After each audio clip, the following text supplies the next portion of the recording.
Hello, friends. This is Dave Hurwitz, executive editor at ClassicsToday.com, here with BIS's Gathered Together Respighi box. And what could be more fun than a Respighi box? I mean, I ask you, especially when the performances are this good, which they mostly are, with but one little exception, which we will get to in a moment. The conductor of all of this is John Neschling. He's leading the Sao Paulo Symphony Orchestra and the Orchestra Philharmonique Royale de Liège. With BIS's typically fine recordings, for the most part. We'll get to that in a moment. And, I mean, Respighi's orchestral music is just the ultimate in color and fun and modal tunefulness and all of that good stuff. There are discoveries here. There always are with Respighi. You know, we know the tone poems, the Roman trilogy and those things really, really, really well. But there's a lot of other stuff. The only thing this doesn't have is, he wrote a lot of concertos and concerted works. I mean, there's another 3 or 4 discs of that stuff, which they didn't do as part of this series. This is all the stuff basically just for orchestra, with one exception, which we'll get to in a moment. But let's start, shall we? First, you have the Pines, Fountains, and Festivals of Rome, the Roman trilogy. And this is with the Sao Paulo Symphony. Really, really fine performances.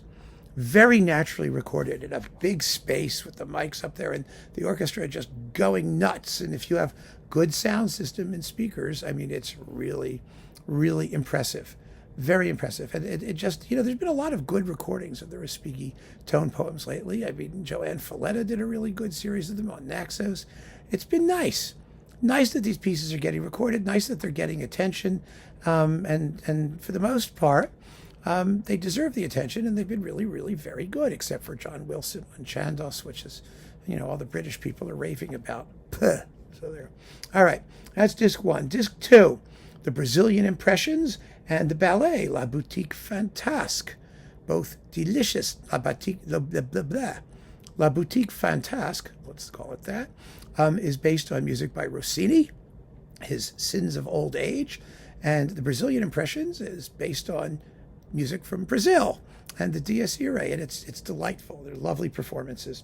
Disc number 3, Metamorphosion, the Ballad of the Gnomes, and Belkis, Queen of Sheba, the Suite. All right, where are we here? Metamorphosion. This is sort of Respighi's version of Elgar's Enigma Variations. It's a theme and variations. It's based on a modal theme. It was written for the Boston Symphony around 1929 for its 50th anniversary celebrations, a series that brought like half of the repertoire of 20th century orchestradom. I mean, masterpieces by everybody, by Honegger, by Roussel, by Stravinsky, by, just amazing stuff. And it's a beautiful work. It's astonishing that it doesn't get played that well frequently and isn't well known, but it's gorgeous.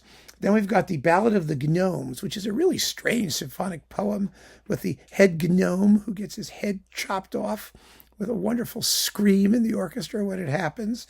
It's weird, and it's kind of fun. And then Belkis, Queen of Sheba, the Suite. Well, that is a kind of hokey, the finale, the orgiastic dance or dance of orgasm, whatever. It's just the trashiest piece of music anybody ever wrote. But there are many fun things between now and then. The war dance is terrific. And, Belkis's dance at dawn, where she's sort of doing a hoochie coochie belly dance. I'm not doing it. That's wonderful. So these are all wonderful performances. They're first rate. Then we've got the Sinfonia Drammatica and the Belphegor Overture. Well, the Belphegor Overture is an independent work because Respighi also wrote an opera called Belphegor that doesn't use the overture, by the way. And it's a big, long concert work that's wonderful to hear. The Sinfonia Drammatica is an early work that he wrote at the same time as his studies with Rimsky-Korsakov. Yes, he studied with Rimsky-Korsakov in the early decades of the 20th century. It's a big, shapeless pudding of a work. It's just fun to listen to. It's got organ pedals and tam-tam swats and all that, much of which does not come through in this performance. This performance, for some reason, just doesn't get there. There are a few other good ones. There's a very good one on Naxos. That's the best one, conducted by Daniel Nazareth. That's really, it has the edge and, the trashiness that the music sort of needs. And it does need that. It's not a major work, really. It's a verismo, let it all hang out kind of, spontaneous romantic explosion. And there's nothing wrong with that at all. Then there's Edward Downes on chantos, who's quite good, but a little blander than the Naxos. And then there's this one. There's also, by the way, the Respighi box on Brilliant Classics with Francesco Lavecchia, which is also quite good in many respects, but has it has different works. It has the concertos, and slower tempi generally, and more iffy recordings. The orchestras in Rome, and they're not quite as good, but it's a worthy effort also, just to let you know that it exists. The symphony here just sounds rather dark and a bit uninvolved, and the recording is also kind of dark. It's murky. I mean, that's Respighi's fault. I mean, it's a murky piece, but you don't have to play it that way.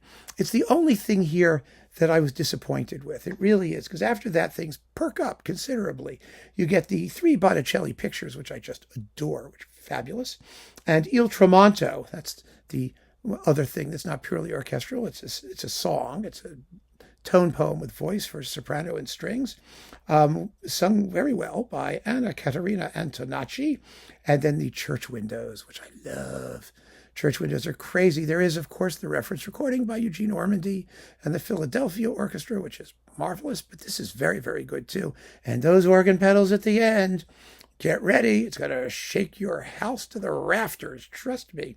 Disc 6, transcriptions. Respighi transcriptions. First, his Bach transcriptions, the Prelude and Fugue in D major, the Passacaglia in C minor, and 3 chorales, and then his 5 Etude tableau by Rachmaninoff, which he transcribed very, very beautifully for orchestra. It's a lovely, lovely setting. Fun stuff. Absolutely fun stuff. No complaints there at all. And disc 7, The Birds, and the Ancient Airs and Dances, books 1 through 3, all music based on early music, which Respighi updated and gave his usual high gloss orchestral settings. Of course, there's actually not much gloss. I mean, he's not writing percussion and crazy things in these works. They're lovely, but he does use a celesta here or there. There's a harpsichord in the Ancient Airs and Dances. One set is just for strings. They're for all different orchestral forces. They're all beautiful. Lovely, lovely settings of Renaissance dance tunes, basically, or Baroque dance tunes. And here you have it. So it's seven discs at about, I think it's about $10 a disc most of the time. It's wonderful that BIS actually, lavished their time and attention on Respighi's music. And I can recommend this. Aside from that symphony, you have to get the Naxos to supplement. Otherwise, you're in really good shape for all of this stuff. You really are. So keep on listening, friends. Thanks so much for joining me. Take care.